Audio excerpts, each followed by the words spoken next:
Presidente da Assembleia Regional, Sr. Presidente do Governo Regional, Srs. Membros do Governo, Senhoras e Srs. Deputados, minhas Senhoras e meus Senhores, estamos hoje a debater e a discutir o primeiro Orçamento e Plano de Investimentos integralmente elaborado pelo Governo Regional, saído das eleições do passado dia 29 de março. Estamos assim perante o documento que supostamente traduzirá a tão famigerada renovação que foi tão amplamente difundido e anunciado aos quatro ventos durante a campanha eleitoral do PSD, bem como na luta interna pela ascensão à liderança deste partido pelo então candidato Dr. Miguel Albuquerque. Não se trata agora de uma mera revisão de um documento existente, como foi defendido pelo PSD na defesa das opções inscritas no Retificativo de 2015. Trata-se sim agora de concretizar e operacionalizar tudo aquilo que foi prometido no âmbito de uma imprescindível necessidade de renovação e mudança nas estratégias governativas que nortearam a condução dos destinos desta região nos últimos 40 anos.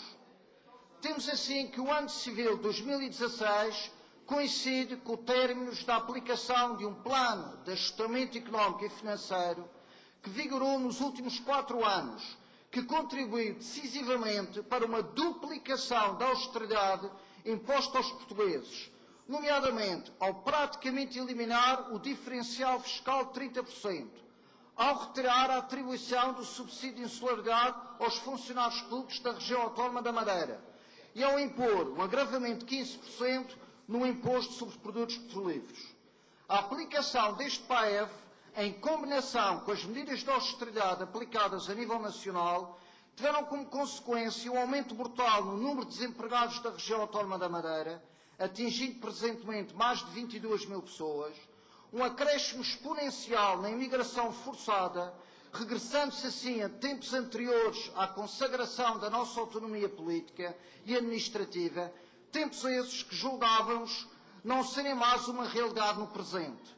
Ao recrudescimento da pobreza e da fome, como comprova a emergência e proliferação de iniciativas de entidades como o Banco Alimentar e congêneres no combate a este flagelo social e humano.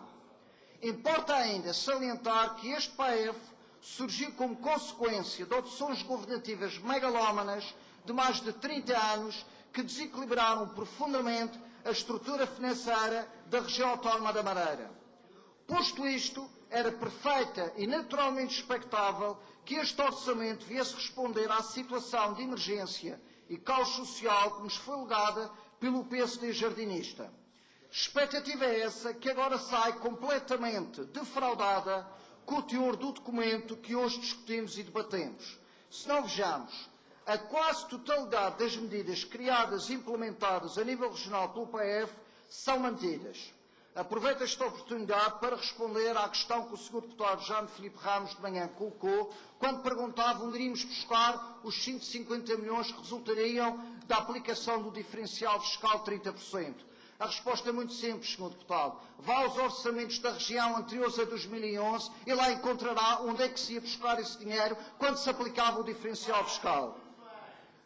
A manutenção das medidas do PAEF se continuam à exceção da reposição do subsídio de insularidade aos funcionários públicos do Porto Santo. Mas mesmo esta medida, a reposição não é feita nos moldes iniciais. Institui-se aqui uma inovadora diferenciação percentual em função dos rendimentos.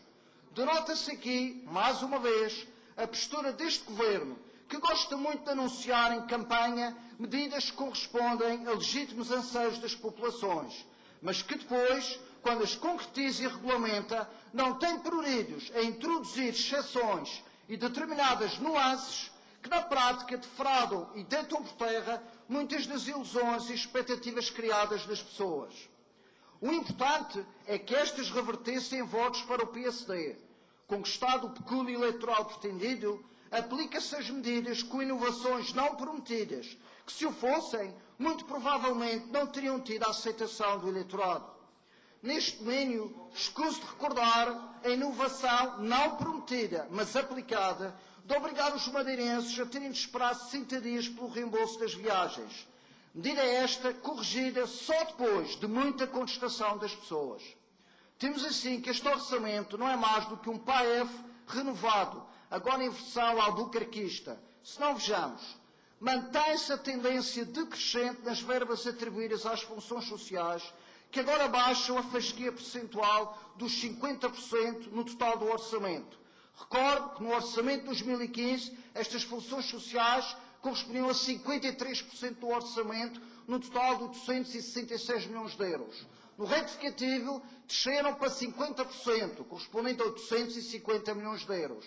E agora, no orçamento para 2016, corresponde a 49%, traduzindo-se em 804 milhões de euros. Ou seja, temos uma diminuição numérica efetiva de 62 milhões de euros.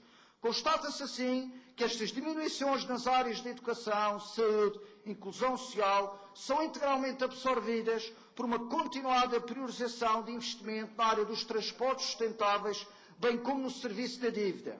Neste domínio da dívida, este orçamento deixa bem clara a justiça da nossa reivindicação de reestruturação da mesma, pois constata-se que no serviço da dívida mais de 51% do mesmo é para pagamento de juros. Acresce que o montante da amortização de capital é inferior em cerca de 46 milhões de euros ao financiamento de médio e longo prazo que se prevê contrair. Resultado óbvio, aumento da dívida. Verifica-se ainda que do orçamento retificativo de 2015 para o orçamento de 2016 existe um acréscimo de 17 milhões de euros em operações da dívida pública.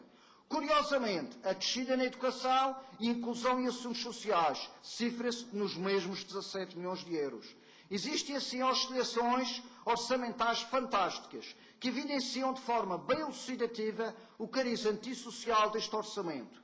Cariz antissocial que, de forma ainda mais transparente e irrefutável, assume quando se verifica que, no investimento, o peso da área da coesão social não representa mais do que 12,6%. Que os departamentos da inclusão e assuntos sociais, educação e saúde representam no seu conjunto cerca de somente 19%. Programas como a promoção da inclusão social e combate à pobreza, habitação e realojamento, saúde e ensino representam no conjunto cerca de 20,5%, sendo que 46% são para promoção de transportes sustentáveis. Perante este quadro, mais números para quê? Face a estes considerandos, não pode o Bloco de Esquerda dar o seu aval a um documento que não é mais do que a perpetuação da lógica obreirista e de endividamento dos tempos jardinistas.